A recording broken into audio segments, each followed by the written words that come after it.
आज के इस नक्षत्रा 27 के आयोजक chairman chairperson doctor Babita ji और अश्विनी जी, आपका प्रोग्राम संख्या की दृष्टि से बहुत अच्छा है। पहला प्रोग्राम है, इसलिए व्यवस्था में थोड़ी बहुत ढील ढाल हो ही जाती है। अब धीरे धीरे सीख जाओगे, अच्छी बात है। लेकिन जितनी संख्या है, जितनी आपके प्रोग्राम की भव्यता है, वो काफी काबिल तारीफ है। और सबसे बड़ी बात है कि जो व्यक्ति सिखाता है ना, वो जरूरी नहीं है कि व्यवस्था में उतना एक्सपर्ट हो जाए। तो आपका जो इंस्टीट्यूट है वो सिखाता है। नक्षत्रा 27 एस्ट्रोलॉजी सिखाते हैं, काफी नाम है।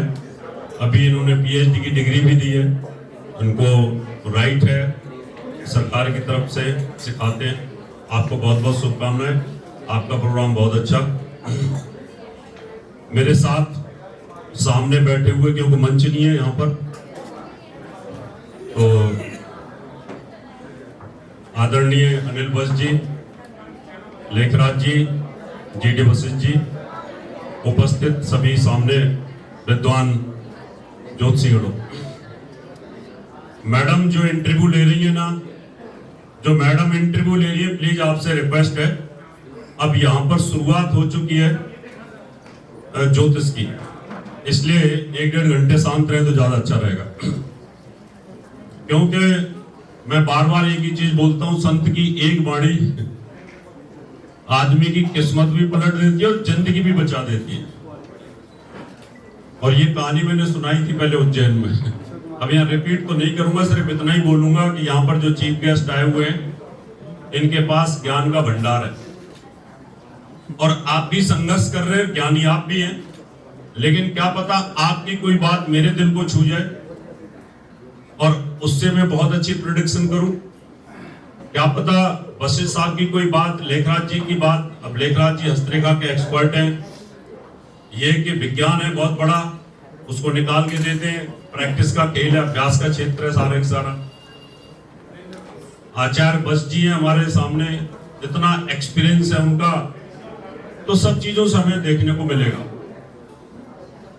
मैं हमेशा अपनी उद्बोधन में हमेशा एक बात रखता हूं कि अब पहले तो हम अकेले चलते थे, धीरे धीरे कारवां बढ़ता गया, फिर सभी विद्याओं के यहाँ पर इकट्ठे होने शुरू हो गए। अब होता क्या है कि लाल किताब वाले अगर प्रैक्टिस कर रहे हैं तो उनका अपना अनुभव है, वो भी बड़ा सटीक बताते हैं। हस्तरेखा वाले विशेषज्ञ हैं, वो अपनी बात सटीक बताते हैं। और वैदिक एस्ट्रोलॉजी जो कर रहे हैं वो वैदिक के हिसाब से करते हैं, और जो केपी वाले हैं वो केपी के हिसाब से करते हैं। रास्ता सबका वही है, भगवान की तरफ। लेकिन पब्लिक प्लेटफॉर्म पर एक आदमी जब 4 जगह घूम के आता है तो वो कंफ्यूज हो जाता है। वो बोलता है लाल किताब वाले ने तो बोला था मंगलिक है ही नहीं, केपी वाले ने कहा कि नहीं है, और वैदिक वाले ने बोल दिया मंगलिक है। मैं गुरुजी 4-5 आदमियों के पास होके आया हूं और कुंडली मिलानी है, अब ये बताओ मंगलिक है या नहीं। आज मैं इस चीज से थोड़ा पर्दा हटाने की कोशिश करूंगा कि हम जितने भी विद्याओं के हैं जानकार बैठे हैं, आपस में उनका कोऑर्डिनेशन अगर है तो मैं दावे के साथ कह सकता हूं कि ज्योतिष का रास्ता सबके भविष्य अच्छे के लिए की तरफ जाए।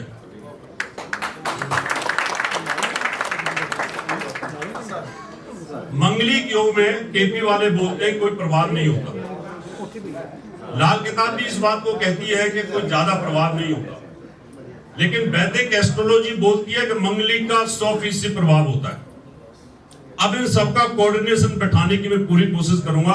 पहले आपको यह बताऊंगा मंगलिक दोष होता क्या है और मंगल क्यों हानि पहुंचाता है। क्या मंगल के बराबर शनि राहु केतु हानि नहीं पहुंचा सकते? खतरनाक तो वो भी है, खतरनाक तो शनि भी बहुत है। जिसके सप्तम में केतु बैठा हो, वैवाहिक जीवन को वो भी नष्ट कर देता है, तो फिर मंगल ही सप्तम में बैठ करके सबसे ज्यादा विनाश क्यों करता है? राहु भी बहुत बड़ा नुकसान करता है।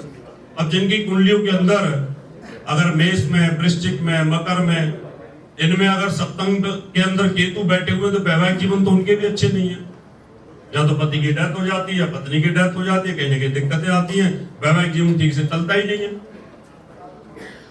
आखिर मंगल में इन 4 पापी ग्रहों के मुकाबले ज्यादा आक्रामकता है क्यों, इसको हम जानेंगे। जैसे अभी अभी आपने जेम्स के बारे में देखा यहां पर कि जेम्स कैसे बनते हैं, इसी प्रकार से मैं मंगल के बारे में आपको जानकारी दूंगा कि मंगल हमारी बॉडी के अंदर हमारे स्पाउस को, हमारी पत्नी को या हमें डैमेज क्यों करता है, जबकि मंगल तो इतनी दूर है। बाबा रामदेव कहते हैं मंगल इतनी दूर है, गिर पड़ेगा मेरे ऊपर, गिर के दिखा। शनि इतनी दूर है, बता शनि गिर पड़ेगा मेरे ऊपर। ये नॉन साइंटिफिक कंसेप्ट है कि उनकी रिसर्च नहीं है वहां तक। अब जिसकी जहां तक रिसर्च नहीं है वो उतना ही बोल पाएगा। मंगल वहां से गिरेगा नहीं कभी, शनि वहां से गिरेगा नहीं। बाबा को इस बात का एहसास नहीं कि शनि गिर नहीं सकता, क्योंकि ग्रेविटी के सिद्धांत के अनुसार सब ग्रह एक दूसरे से खिंचे हुए, और पृथ्वी के ऊपर कैसे शनि गिर जाएगा। आखिर वो काम तो करता है ना। अब बाबा इतने दूर बैठे, हम यहां से फोटो खींच लेते हैं, तो क्या वो फोटो का कैमरा जाके उन पे मुंह पे पड़ता है? नहीं पड़ता है, क्योंकि रेत जाती है। क्या जाती है?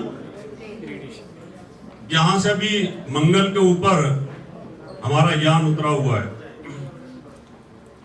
यहां से फोटो खींच रहे हैं, वहां से फोटो यहां आ रही है तरंगों के माध्यम से ना। इसका मतलब मंगल ग्रह जो लाल है, वहां पर जो गैसेज हैं साइंटिफिक, वहां पर जो रेडियो एक्टिव वेव्स हैं, वो जो काम करती हैं, जब वो सूर्य के साथ फिल्टर होती है, रिफ्लेक्ट होती हैं, तो हमारी बॉडी की जो ऑरा होती है ना, उसको डैमेज करती है।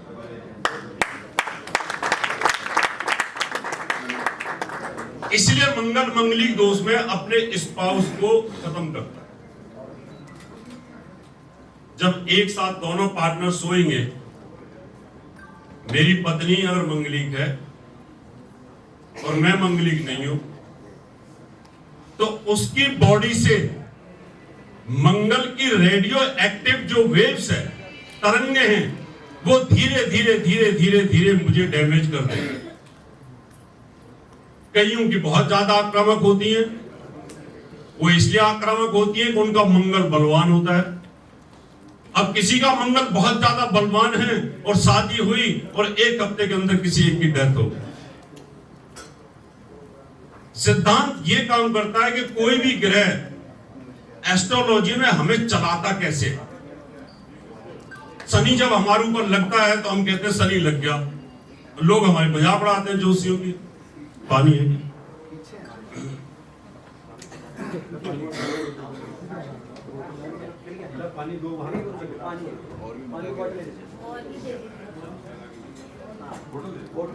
वो मजाक उड़ाते हैं कि शनि लग गया, कहां लग गया दिखाओ। आप लोगों को मैं इसलिए समझा रहा हूं कि आपके साथ ये बीतती होगी। बहुत सारे लोग, अब मैं डिबेट में बैठता हूं, टीवी डिबेट में, तो वहां वैज्ञानिक इन बातों को पूछते हैं कि दिखाओ कहां लग गया। मैं कहता तुम मूर्ख हो, तुमने इस बात को समझा ही नहीं। हमारा वेद कहता है कि मंगल के ऊपर जीवन है। 2009 में या 12 के आसपास जब मंगलयान 2012 में गया था, उस टाइम पर डिबेट चल रही थी। 20 वैज्ञानिक एक तरफ थे, जी न्यूज में मैं एक तरफ था। वहां पर सिर्फ 2 वैज्ञानिकों ने मेरी बात को सपोर्ट किया कि मंगल पे जीवन हो सकता है, लेकिन मैक्रो जीवन है, हम इन आंखों से नहीं देख सकते।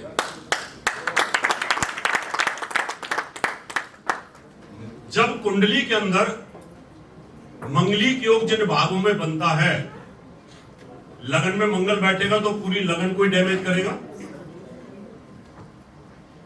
क्योंकि रेडियो एक्टिव वेव्स जो तरंगे हमारी बॉडी से निकलेंगी, आक्रामक। मंगलिक आदमी क्रोधी क्यों होता है?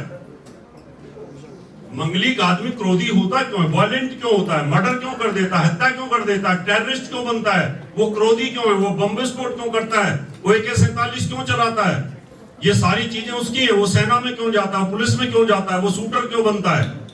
इसका मतलब मंगल के अंदर वो सब चीजें हैं, मंगल प्रधान है वो व्यक्ति, उसके अंदर बॉडी के अंदर, इमोशंस के अंदर, थॉट्स के अंदर, हमारे विचार के अंदर मंगल का प्रभाव ज्यादा होता है।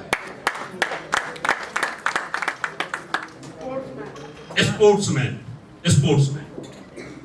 क्योंकि जहां मसल्स पावर के काम है, विल पावर वाले काम है, वो दे रहा है। मैंने बार बार एक ही चीज बोली है, हमारा जो ब्रेन है, यहां पर जो ब्रह्मरंध्र है, यहां पर अंदर एक बॉल होती है, बॉल, छोटी सी बॉल, जो जैसे रडार होता है ना, ऐसे रडार की तरह होती है, और वो 9 ग्रहों के साथ अटैच्ड होती है, और वो घूमती है ऐसे। जब हम ध्यान लगाते हैं, मेमोरी लगाते हैं, मेमोरी डालते हैं, किसी भी चीज को डालते हैं, यहां से मेमोरी हमारी आउट होती है, और सब अंतरिक्ष में होती है। आपकी जितनी भी मेमोरी है सब अंतरिक्ष में सेव है, ब्रेन में सेव है और मन में भी सेव है, 3 जगह मेमोरी सेव होती है। तो जब हम मंगल के द्वारा प्रभावित होते हैं, लगन में अगर मंगल होता है, मंगल 60 प्रकार का होता है, 60 प्रकार का।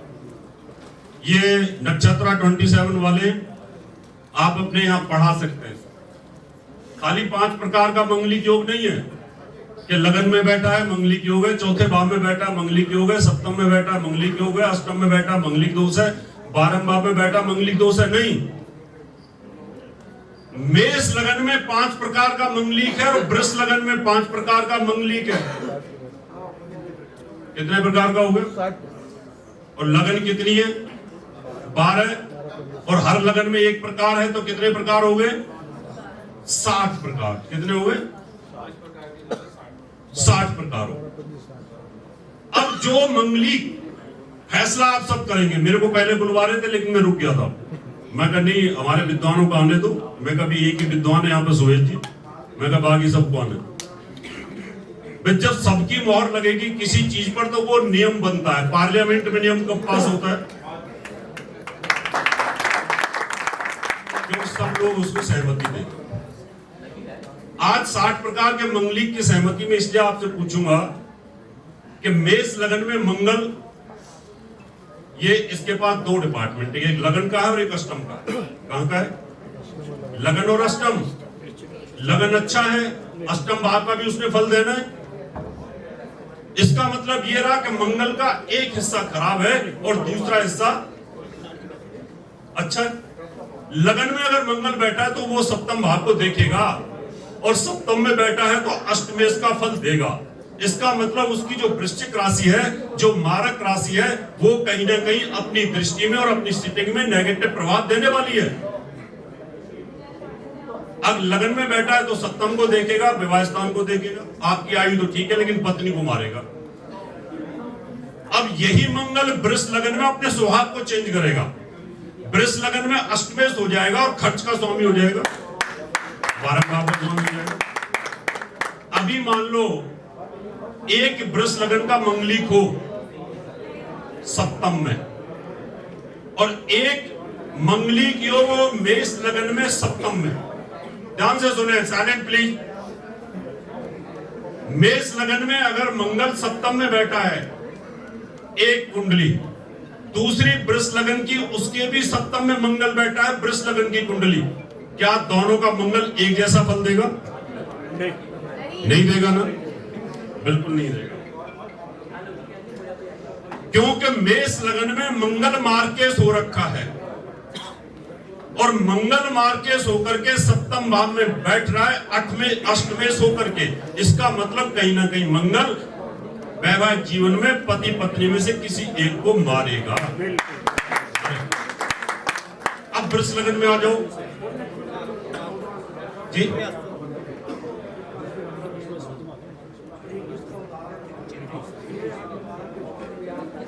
हाँ, मैं आ रहा हूं, उसी पे आ रहा हूं। अब देखो, ये फायदा रहता है विद्वानों का बैठने का, क्योंकि ये मंच इस तरह का है। क्योंकि ज्योतिष सम्मेलनों को हम चेंज करना चाहते हैं। हम वो नहीं कि फोटो खिंचाओ चले जाओ। हम ये चाहते हैं कि ये ऐसी संसद है, धर्म संसद है, और ये ज्योतिष संसद है। इसमें वो चीजें बन के जाए, आगे आने वाला भविष्य कम से कम ये कि हाँ ज्योतिष चल रही है बहुत अच्छे से। अब वृष लगन में मंगल अष्टम का स्वामी नहीं है, अब स्वयं राशि में बैठा है सप्तम भाव में, जबकि सप्तमेशवी मार्केश है, लेकिन अपने घर में बैठा हुआ है। किस में बैठा है?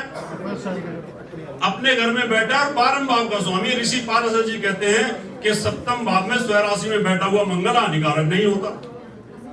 इसका मतलब मंगलिक योग तो बना, लेकिन स्वयं राशि में होने के कारण वो मार नहीं पाएगा। मार्केश होने के कारण अपने वैवाहिक जीवन को नहीं मारेगा। यानी कोई भी राक्षस अपनी पत्नी को क्यों मारेगा? तो दूसरे की को तो मार सकता आतंकवादी। हाँ भाई, अपने को क्यों मारेगा? आप देखो ना, जब हिंदू अगर बस में बैठे होते हैं तो जम्मू कश्मीर में पूछ लेते हैं भाई हिंदू नीचे आ जाओ, और जो वो दूसरे हैं वो बैठे रहो इधर, उनको मार देते हैं वो लोग। ऐसे ही ग्रहों का स्वभाव भी है। वो उनके अंदर ये स्वभाव कहां से आया कि स्वभाव उनको ग्रहों ने दिया, आतंकवादियों ने, कि आप दूसरे एक धर्म के आदमी को साइड पे करो और मार दो। इसका मतलब ये रहा कि मेरी और मेरी वाइफ की अगर ज्यादा नहीं बनेगी तो मंगल यहाँ पर 12वें भाव का स्वामी होने के कारण अलगाववादी प्रवृत्ति है, वो तलाक करा सकता है लेकिन मारेगा नहीं। आगे की लड़कों में आप खुद कर सकते हैं। बहुत बढ़िया, बहुत बढ़िया। 1 मिनट बताने का फर्ज है मेरा, बाकी आप खुद करिए। अब बात आती है अगली, महाराष्ट्र और गुजरात के अंदर अगर देखा जाए, साउथ इंडिया में भी, वहां पर क्या करते हैं कि मंगल को शनि से काटते हैं। मंगल को शनि से काटते हैं। कंसेप्ट क्या दिया जाता है कि मंगल के प्रभाव को शनि रोकता है। मैंने वहां के ज्योतिषियों से बड़ा पूछा, वहां के गुजरात के विद्वानों से पूछा, महाराष्ट्र के विद्वानों से भी पूछा कि मुझे कारण बताओ कैसे काटता है। भाई शनि अलगाववादी है, शनि अलगाववादी है, मंगल मारक है, एक तलाक कराने वाला, एक मारने वाला है। ये दोनों एक दूसरे को कैसे काट देंगे? अभी मान लो मेष लगन है, मेष लगन में शनि सप्तम में बैठा हुआ है और मंगल लगन में बैठा है, या एक लड़की का लगन में मंगल बैठा है, एक का शनि सप्तम में बैठा हुआ है, या एक का मंगल सप्तम में बैठा है, एक का शनि लगन में बैठा हुआ, कैसे काटेगा? जब ऋषि पाराशर जी ये कहते हैं कि शनि मंगल जिस भाव को देखते हैं उस भाव का विनाश कर देते हैं। अगर एक ही जगह पर शनि और मंगल की दृष्टि हो तो वो उस भाव का नाश कर देते। अब शनि अलगाववादी है, वो सप्तम भाव में वृश्चिक राशि में अगर बैठ जाए तो अलगाव करेगा, मेष राशि में बैठ जाए तो अलगाव करेगा, और अगर वो मार्केश हुआ तो वो भी मारेगा। एक दूसरे को एक काट नहीं सकते कभी भी, लेकिन वहां पर कंसेप्ट ये चालू किया गया। तो फिर मैंने इसको रिसर्च किया कि आखिर साउथ इंडिया में, महाराष्ट्र में और ये गुजरात में ये कंसेप्ट चला क्यों, आखिर ये क्यों डाइल्यूट क्यों हो जाता है मंगल? तो ये भी किसी ऋषि की देन थी। फिर मैंने बहुत सारी कुंडलियों को समझा, वहां पर जब बैठता था, उधर जाता था। लाल रंग मंगल का है, ध्यान से सुनिए, लाल रंग और शनि का रंग और काला रंग सभी रंगों को क्या कर लेता है? अगर शनि मंगल आमने सामने हो जाए तो मंगल का प्रभाव डाइल्यूट हो जाता है। वो इसलिए उसकी जो रेडिएशंस हैं, उसकी जो तरंगें होती हैं, उनको शनि अपने आप मारेगा नहीं, तलाक हो जाएगा। यहां पर इतना फर्क जरूर आ जाए। इन चीजों को आपको दिमाग में रखना चाहिए। छोटी छोटी बातें होती हैं, इनकी वजह से हमें दिक्कतें आती हैं। केपी वाले बोलते हैं कि कोई प्रभाव नहीं है, 7.5 का प्रभाव नहीं है, मंगल का प्रभाव नहीं है। ऐसा नहीं है। इस दुनिया में एक चीज ध्यान रखिए कि जो जबान से बात निकल जाए और दिमाग में जो बात आ जाए वो इस दुनिया में होता है। क्योंकि दिमाग में बात ही तब आएगी जब इस दुनिया में वो थॉट्स होगा। ज्योतिष तो यही कहती है और वाणी आपकी वही बोलेगी जो इस दुनिया में कहीं ना कहीं वो चीज होगी। इसलिए कभी किसी विद्या पे उंगली मत उठाओ। मैं तो कहता हूं, जीडी बसे साहब बोलते हैं, बड़े ध्यान से सुनता हूं, उनको इम्प्लीमेंट करने की सोचता हूं लाल किताब को, कि भाई लाल किताब के अगर कोई ऋषि रहे तो उन्होंने किसी बात को ध्यान से रखा होगा, दिमाग में रखा होगा। और वैदिक तो सबकी जननी है। इसलिए मंगलिक दोष में ये 60 प्रकार का मंगलिक दोष है। हर लगन में मंगलिक दोष अलग अलग होता है। अब मिथुन लगन के अंदर मंगलिक दोष ज्यादा आक्रामक हो जाता है।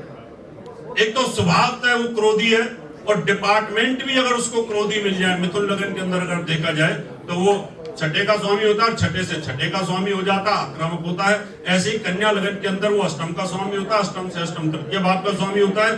बहुत ज्यादा आक्रामक होने के कारण वो मारक क्षमता उसमें बढ़ जाती है, क्योंकि वो भाव भी मारक का स्वामी और साथ में उसका स्वभाव भी, तो इसलिए वो वहां पर ज्यादा खतरनाक हो जाता है। कन्या लगन के अंदर खतरनाक मारक ज्यादा हो जाएगा, मिथुन में रोगेश ज्यादा हो जाएगा। कर्क लगन में और सिंह लगन के अंदर, इन दो लगनों में सॉफ्ट रहता है। सॉफ्ट इसलिए रहता है, यहां पर योग कारक, और योग कारक होने के कारण उसमें नरमी रहती है। नरमी कैसे रहती है? जैसे किसी आतंकवादी को मंत्री बना दो तो वो फिर आतंकवाद छोड़ देता है। प्रफुल्ल कुमार महंतो थे, आतंकवादी गुट के थे, राजीव गांधी ने उनको मुख्यमंत्री बनवा दिया, जिता दिया, तो आतंकवाद खत्म। और आतंकवादी भी यही चाहते हैं कि हमें सत्ता मिल जाए। तो अगर मंगल को अच्छे डिपार्टमेंट मिल जाए, अच्छे डिपार्टमेंटों का स्वामी हो जाए, तो वो उतना खतरनाक नहीं होता है। इसलिए जब आप कुंडली मिलाओ तो ध्यान के साथ देखो कि लड़की का कन्या लगन का मंगल तो नहीं है, लड़की की कन्या लगन और मंगलिक दोष हो, और लड़के की कर्क लगन और मंगलिक दोष हो, बड़ा फर्क आएगा। दोनों की कुंडली मिलाने के बाद ही शादी टूटेगी, या किसी एक की मृत्यु होगी और इसमें जिम्मेदार हो जाएंगे पंडित जी। बोले दोनों मंगली के फिर भी टूट जाएगी, खत्म हो सकता है।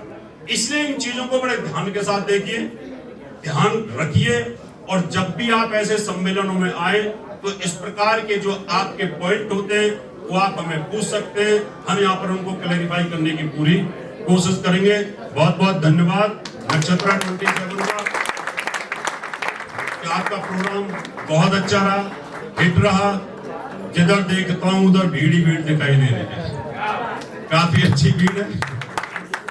बहुत बहुत धन्यवाद।